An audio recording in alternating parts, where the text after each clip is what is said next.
Also today, we learned that it was not one, not two, not three, not four, but 5 different Trump cabinet officials who, during the Trump presidency, were referred for potential federal criminal prosecution. 5 cabinet secretaries referred for federal prosecution during the one brief term that Trump was president. The first one was Trump's Interior Secretary, Ryan Zinke. Remember the guy who used to run his personal flag up a flagpole whenever he was in the building at the Interior Department?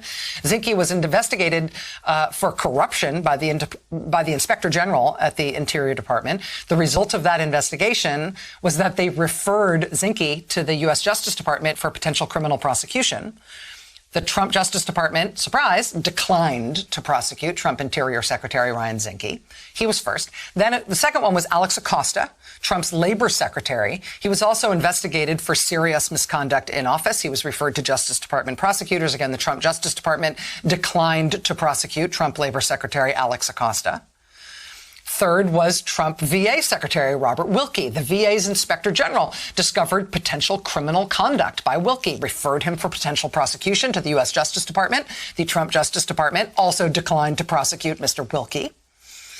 Then it was only earlier this year we learned it was Elaine Chao, too, Trump's Transportation Secretary, investigated by the Inspector General at her own department on corruption charges. The result of the investigation was that Elaine Chao was referred to federal prosecutors for potential criminal prosecution.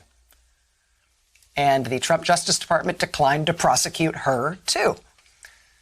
I mean, it was amazing that there were 4 of them. Now today, numero 50, Wilbur Ross, Trump's Secretary of Commerce. The Inspector General at the Commerce Department has announced that their investigation of Trump Commerce Secretary Wilbur Ross turned up evidence of potentially criminal behavior. They turned up evidence that he provided false testimony, in his case, about the Trump administration's efforts to undermine the accuracy of the census. He falsely testified.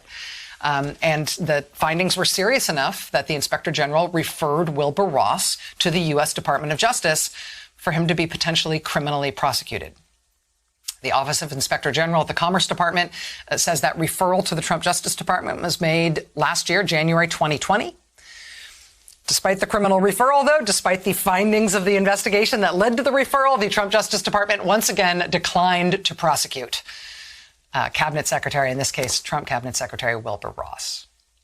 That has got to be a record. I mean, honestly, I'm not sure there is a U.S. government corruption index that's comprehensive enough to look this up in some sort of comparative way.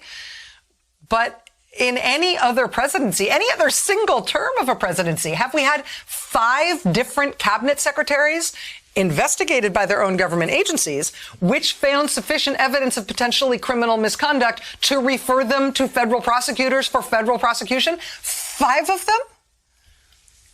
I mean, what are there, 15 cabinet agencies? That's like a significant portion of the cabinet. And he was only president for 1 term.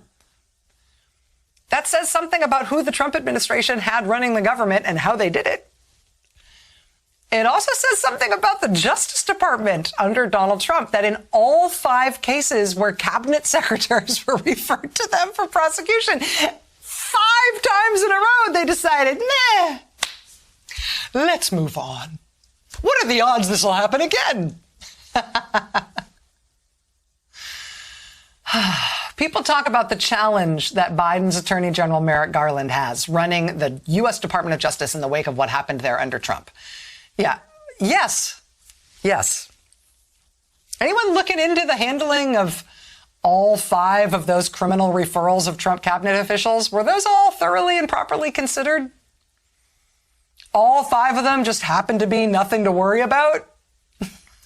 Might the Justice Department look at any of those again? Do you think those are all properly handled?